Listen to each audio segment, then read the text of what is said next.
Hello, hello, it's Bruno the GAMA here, founder of the Dads on Fire project. Welcome back to another episode, guys. I'm excited to be here. Actually, I just traveled yesterday. I was in my hometown in Florianópolis, Brazil. I mentioned this before on previous episodes. If you come down to Brazil, you got to make sure that you come to my hometown. It's not because I'm from there, just because it's really awesome. It's an island in the south of Brazil, so a lot of nature. Just make sure you go between the month of December and March, which is not right now as I record this. So it was pretty cold. We didn't get to go to the beach, which is the nicest things in Florianópolis to do. So we traveled back home to my wife's home in São Paulo, the big city of São Paulo. It's pretty good where she lives. The neighborhood is pretty nice, but São Paulo is a huge city.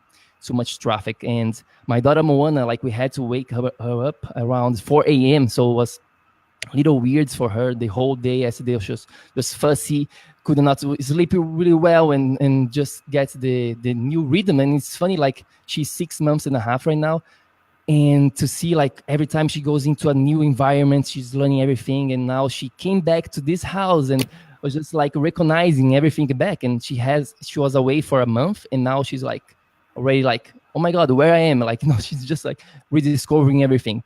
Anyway, funny. And also, guys, another thing that I want to mention quickly here is before we get into the episode here with my guest, Jeff Jackson. He's already here with me.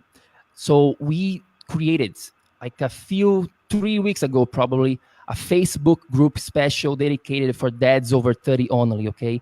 If you want to really learn, I put all of my energy, my efforts there on a daily basis to give you tricks and secrets and all of that good stuff to get rid of the dad buds forever. Just go to your Facebook and type Dads on Fire Tribe, and should pop up the group, the Facebook group there. We already have over 200 members the last time I checked, and we're gonna keep growing. My goal is to get 10,000 dads there. So make sure that you join us so that you can be part of the movement as well. All right, we are here. We are live. Jeff is here with me. Jeff, how are you doing, man? Thank you for being here. I'm doing great. How are you doing? It's great to be here. I wish I was in Brazil. Yeah. So Jeff, right now, he's in New York State. What's the name of the city again, man? It's Nanuet. It's in Rockland County, about 30 miles north of New York City. 30 miles north of New York City. Yeah. I'm going back to New York in September. I was talking to Jeff offline, so hopefully we can meet up, man, when you come down to New York to have a coffee in Manhattan. So sounds good. Awesome, Jeff. So tell us just shortly here, who is Jeff Jackson? What you up in this world, man? Well, I am a daddy of two boys, twins, who are now just turned 10 on Monday. They turned 10 years old on Monday. Married to a beautiful young woman. Her name is Esther, and she's a librarian in the city of New York. And we live just north of New York City. My day job is I work in a grocery store. I'm actually in the middle of transitioning from one grocery store to another grocery store. I take a little better position, and I'm working also on. I have a daddy blog. I have a couple of daddy Twitter accounts and Facebook pages. So I'm constantly juggling a lot of different things to explore and enhance my creativity. Yeah, cool. Also, man, and you mentioned to me before when we were talking before setting up this interview that you are an older daddy, right? So that's right. Can you share, first of all, what do you consider to be an older daddy, and what are some of the advantages and disadvantages that you see about being an older daddy? Yeah, that's interesting. It's I'm 61. My wife and I became a daddy obviously when I was 51, as the boys were born, and that's generally a little older than what most guys are. They're in their 20s or 30s, sometimes in their 40s, but in their 50s it becomes much different. I'm on my second marriage. My wife is on her first, and so she's considerably younger than I am, which is a good thing. Probably the hardest thing about it is the energy level. Keeping up with the boys. It's I come home from a long day of work, and they want to play or go outside and do this or that, and it's like Daddy just wants to sit down. Just let me rest for 15 minutes first before we go do something. I just want to sit down and and get to catch my breath. And they're constantly on the go. And the two boys who tend to be hyperactive, all the time, constantly moving or constantly talking. It can become very, very tiring very quickly for me. So that's been the Yeah. hardest part about it. Yeah, you gotta make sure you join our group, man. That's what we do there. We help dads just like yourself to have more energy to keep it up with the boys, with the family. So Yeah, keep going, man. Sorry. absolutely. The upside though, I mean, because I'm a little older, is like I obviously have that much more experience, and I can gauge things or understand things, relate to things, and help them understand things easier or better. Not that they always listen to me, but at least I have a better, well-rounded perspective, I believe, for the boys as they grow up.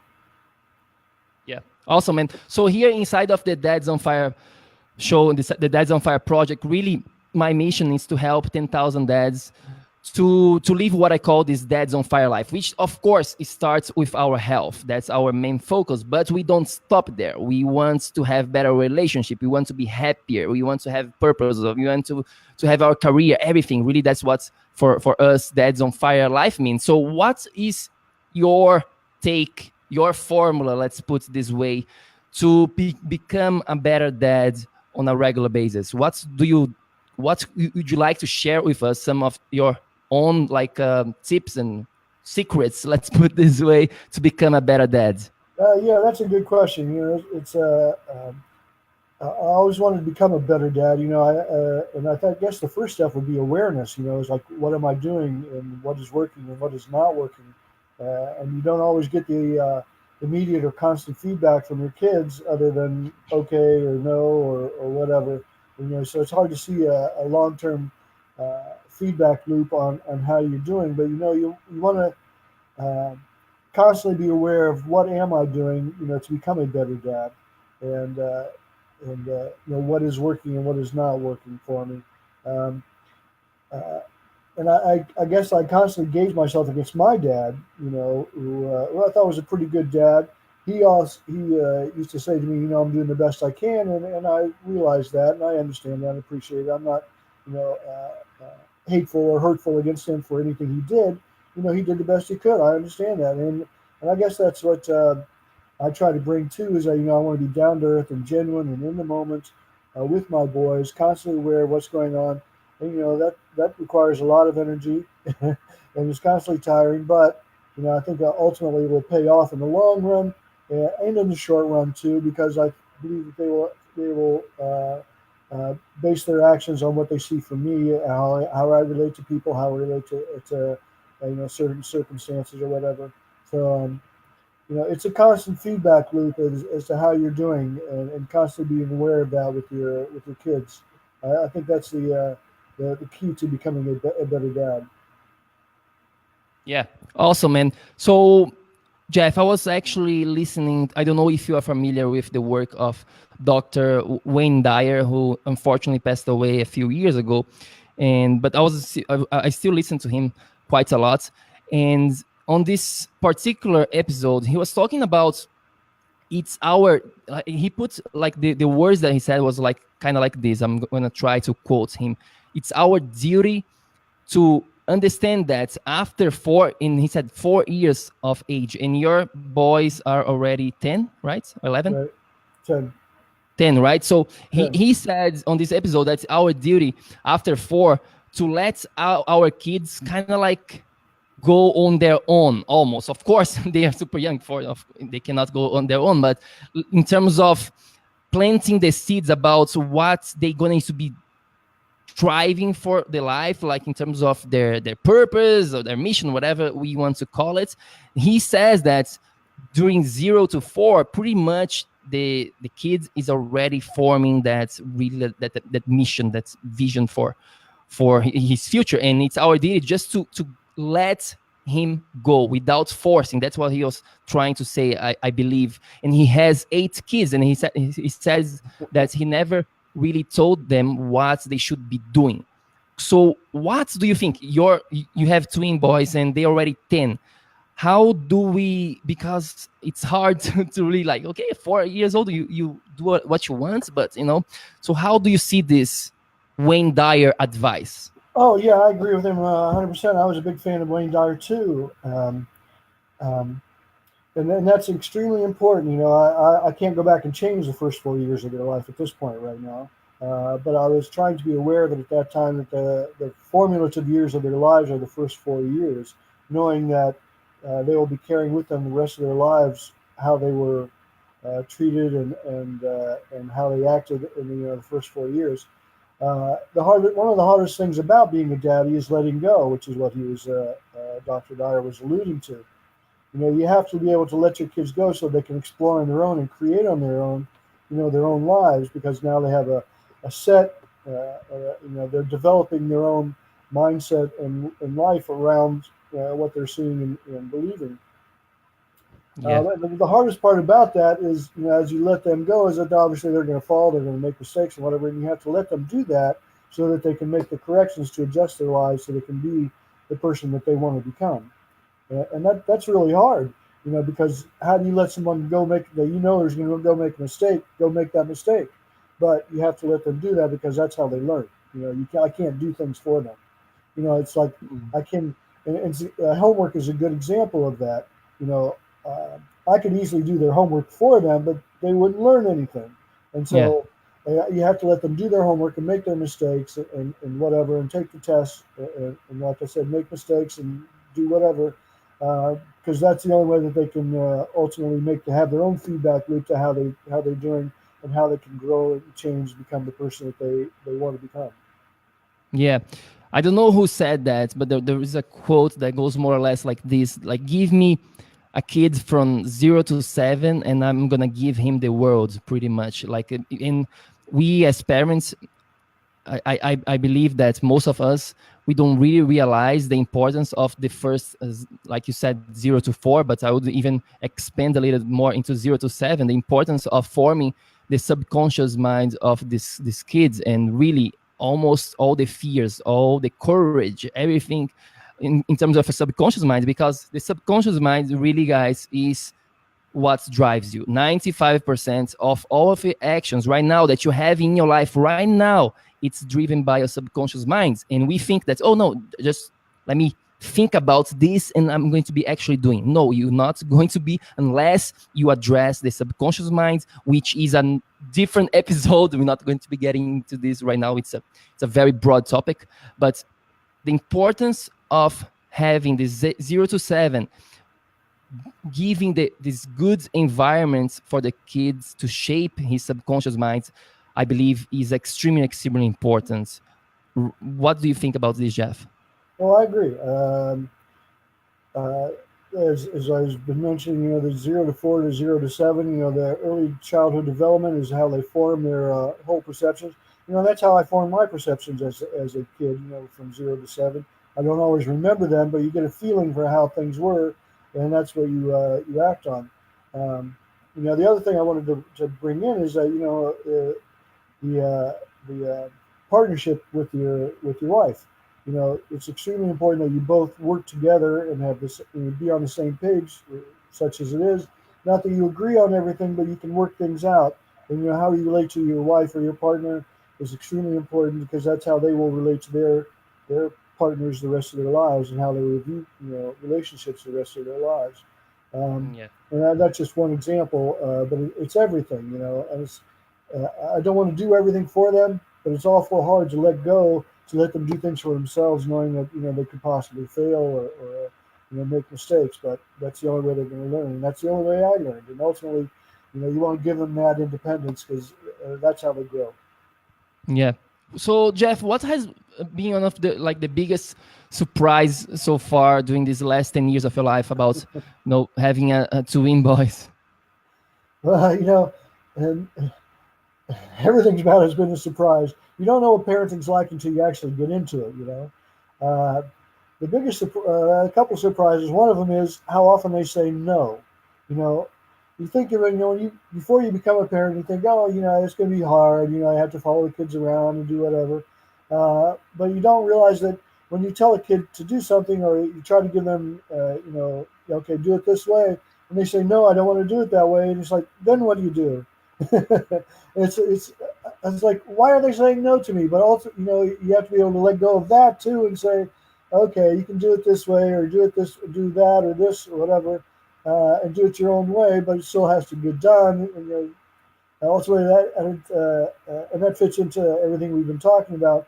It allows them the independence that they need and want, as well as be able to develop their own neuropathology ways to doing things that they will grow up with and remember them for the rest of their lives. So, but that's really hard. It's been probably the biggest surprise is how often the kids say no to anything that I want to, not to everything, but there are a lot of things that I want them to say and do, and so it's how to deal with that. And that's been the most difficult thing and the most Yeah. surprising thing, I think, is how to deal with that. Interesting, man. Interesting. Yeah. My daughter, she can't say no yet. Like she can't speak, but but she says no with her own like body. Like now we have started to give her like food, like real food. So we start with fruits, banana, avocado, things like that. And now I think last week we start to introduce like meat and vegetables and like sweet potato roots and things like that. And she says no actually when she's full. Like she just turns her head like to the side and puts her hands on the spoon or something like that. So she actually can say no, not with her own words, but with her gesture. So Jeff, what is like the best part for you, like about being a father, being a parent? Well, the best part is uh, getting the love back from two boys. At the it's and even though you don't get it constantly, it's like when they come up and cuddle next to you on the couch, or when they come here, dad, or I come home and they say hi, daddy, or they say daddy's home, or it's the recognition on their parts and the acceptance. It's like, oh my gosh, maybe I am making an impact. Because I have this constant doubt in my mind about how well I'm doing or what I'm doing, and um, to hear Yeah, the positive reinforcement from them is magical. It's yeah, I it don't know if is. I have another word for it. It's just magical. Yeah, it's simple things like that. And like my daughter is super young, but she like on the beginning, the first 2 to 3 months, she would not really look at you like much in the eyes, like for more than 1 to 3 seconds, and then just turns away to her own body, to her own world, right? And nowadays, like she's already like staring and laughing all the time, Yeah, and it's like yeah, so cool. Just these little things gives you so much pleasure that we cannot even imagine before being a father. So, like we mentioned here, Jeff, before, you have twin boys. Like, right. uh, how is that, man? What is really like having twin boys? And I have a friend, not my friend, but my wife's friend. She's going to have, I think it's called triplets, right? I don't know. Triplets. Yeah, it's Yeah, three babies. yeah, through like three triplets. So I cannot even imagine. And one is already a lot of work. So is it? Do you think it was better for you to have two at the same time, or how's that? Well, I suppose and it's hard when you only have twins and you don't have anything to gauge it against. Even though Yeah, I've met a lot of people who just have one and they say, "Oh, it's really hard. It's really hard." And I say, "Yeah, well, try having twins." And then I've met people who've had triplets. And they say, "Oh, yeah, try having triplets." So it gets right. exponentially harder the more children you have at the same time. And it's not just double the amount of work with having twins. It's like 4 times or 5 times or 6 times the amount of work. At one point, when they become mobile, and then they start going in different directions because they're not, the same person. So they start doing the different things. You have to keep your awareness on two people at the same time, and that becomes, or try to give your attention to two people when they start talking, at the same time. So it's extremely difficult. The first 3 months is an entire of their lives is an entire blur because mommy and I were tag teaming who gets up in the middle of the night to feed them, and then they didn't start both sleeping through the night until about 10 or 11 months and that's a long time to go, waking up every night. Uh, Yeah. but when they finally did, it was such a relief. And now, and you think, yeah, at some point, parenting is going to get easier and easier, but it doesn't get easier and easier. It just gets different. They start trading things. They go through stages. With one thing, they start trading things for other things, and so Yeah. uh, Yeah. it's extremely difficult. It's more time consuming than I think people realize when they realize that you have twins. Uh, Hmm. but having twins, it's still a great joy. I mean, we're blessed to have twins at the same time. And we found Yeah. out the doctor says, "How do you feel about having twins?" In the first response, "Oh, thank God." It's I'm just happy to have healthy babies. Ultimately, and then have two at the same time is a true blessing. That's what it is. It's a blessing, but Yeah. it's still an awful lot of work. Yeah. I can imagine, brother. Congratulations. My Thank wife, you.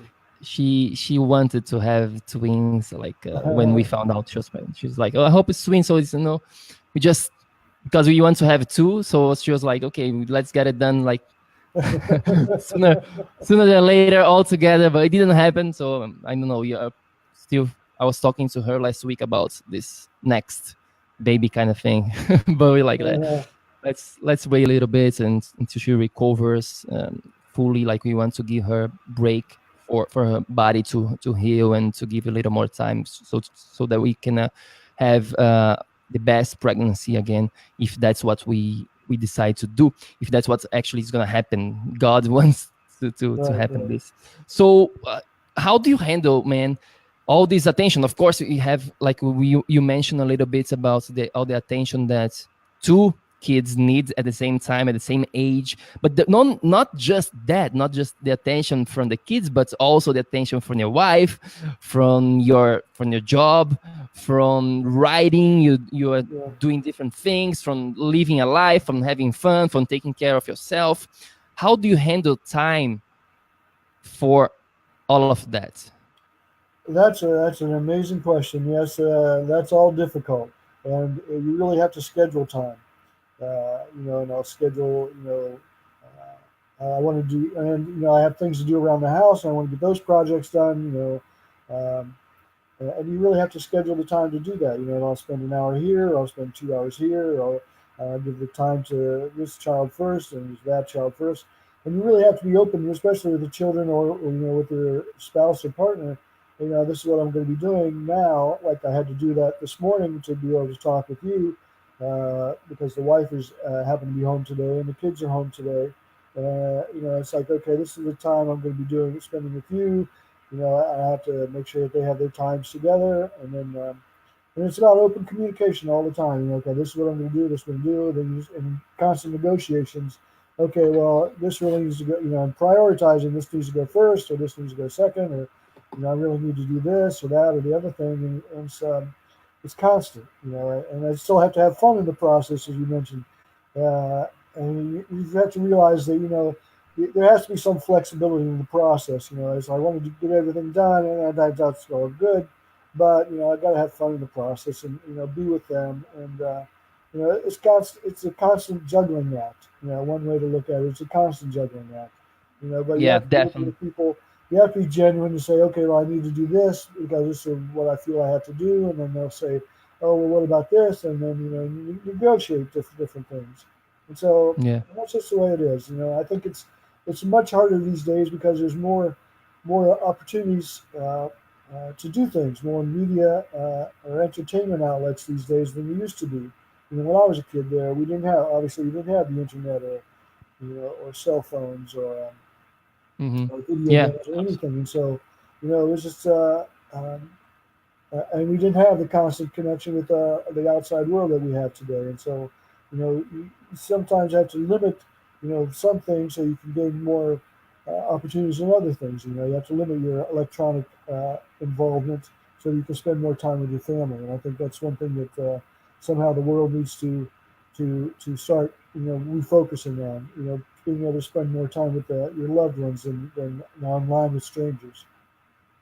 Yeah, absolutely. You said few words that I totally agree with you in terms of adaptation. Always like seeing what's happening in your life right now, And another thing that came to my mind is really like scheduling in advance. And this is actually one of the classes that we have inside of the Dads on Fire project, like how to set goals and how to set really like how to set your life on the right path to succeed. Because if you don't plan your life like in advance, somebody else is going to plan for you, and it's probably not going to be the best outcome that you're looking for. So it's always like preparing in advance. It's everything, like food, like just thinking just this one little topic of food. You have to know, okay, where is my food gonna come today? Where is my food gonna come this week? Like, do you have everything that you need? Are you going to be cooking at home? Are you going to be ordering food from the supermarkets? Are you going to be eating on the restaurants? Do they have healthy restaurants that you know you want to eat if you're going on a trip? Like all of these things, it's just like if you leave this to happen right on the spot, you're going to fail. So you got to make sure that you prepare in advance for everything, not just for the food, but everything in life. And the best way to do this is communicating with your kids, to communicate this with your partner, with whatever it is, the people that you are surrounded by, okay? So that's my little tip of the day. So Jeff, last question for you, man, before I let you go and before you tell us where people can get in touch with you. Do you have any lasting thoughts, anything, like if you can say one thing here for the dad who wants to have a Dads on Fire life, what should you say to this dad? My advice is just have fun. You know, you want to stay in the moment with your kids and give them the attention that they need, especially in the formative years, 0 to 4, 0 to 7. You know, you obviously want to give them the attention, not only for them, but for yourself too. You know, you want to take care of yourself the entire time. But you got to have fun along the way, because you want to obviously you want them to reach different milestones. You want to, you know, especially when they start getting to school, you want them to be able to accomplish certain things. But you got to have fun along the way, and so you got to, you know, nurture yourselves and nurture your relationships with your children. You know, because that will ultimately pay off in the long run for them and for you. And I believe, you know, you talk about the, you know, the bigger existential purpose to our lives. I think it's the connections we make with people, and what stronger connection there is there than with your child. Excuse me, I'm getting over a cold too. And that's one thing, you know, you have to be able to flex, but you have to take care of yourself. And sometimes, you know, it's some things the outside world's going to have an influence on you, and you're just going to, you know, have an extra cough or sneeze or whatever. And you know, nurture yourself, nurture your relationship with your children and your spouse, and have fun along the way. That would be my biggest piece of advice. Yeah, absolutely. I love this advice, man. In fact, every time I do my meditation in the morning, when I can, I always finish with this. Like I just imagine, and I actually say out loud, let's have fun. Like it's gonna be fun. Like this is the best day that I have. That's all I get, and let's have fun today, because you know, otherwise, what's the point of doing everything that we do if we're not enjoying the process, right? Man, I had fun today here with you. It was a pleasure to finally meet you live like this. We have been in touch through Facebook Messenger and stuff like that. So before I let you go, brother, where can people like find you if they want to see the work that you're doing? What is the best way to get in touch with you? The best way, I have a few social media accounts. I have my own blog, daddyisbest.com. I'm on Twitter as Daddy is Best. Also on Twitter as a sales humorist, which is my new career as a sales trainer. I'm Jeff Jackson, Daddy is Best, and sales humorist on Facebook too. So you can reach me through all those things. Awesome. I'm gonna link to your website when we publish this officially. Like right now, we are recording live straight from Facebook, but we're gonna publish on YouTube and on iTunes as well. That's where most people are gonna listen to. So make sure you guys visit Jeff, say hi to him, go check it out his work. I'm gonna post the link to everything he mentioned on the website brazilianhealthnut.com, on the blog when this is published. On the meantime, make sure that you take action so that you can become a Dads on Fire. And don't forget to join the free Facebook tribe that I mentioned to you. Just type Dads on Fire tribe on Facebook and it should pop up there. And don't forget, we have a special free video masterclass to you at brazilianhealthnut.com, where you can learn exactly how to get rid of the dad bod forever in just 81 days. Guarantee, man. This training really puts 100 100 hours or more into figure it out, everything, how to condense everything into a plan that's, I'm sure, 100% sure is going to help you. Jeff, thank you so much, man. I hope to see you in New York when I'm back. Thank you so much, Bruno. Obrigado. Obrigado to you. Thank you. But thank you very much, man. Have a great day in New York State. I cannot pronounce the name of the city. Sorry. I will promise you I'm going to learn. But I will see you when I'm back in New York, man. And everybody else, have an amazing day and take action. And I'll see you on the next one. Peace. Peace. Oh.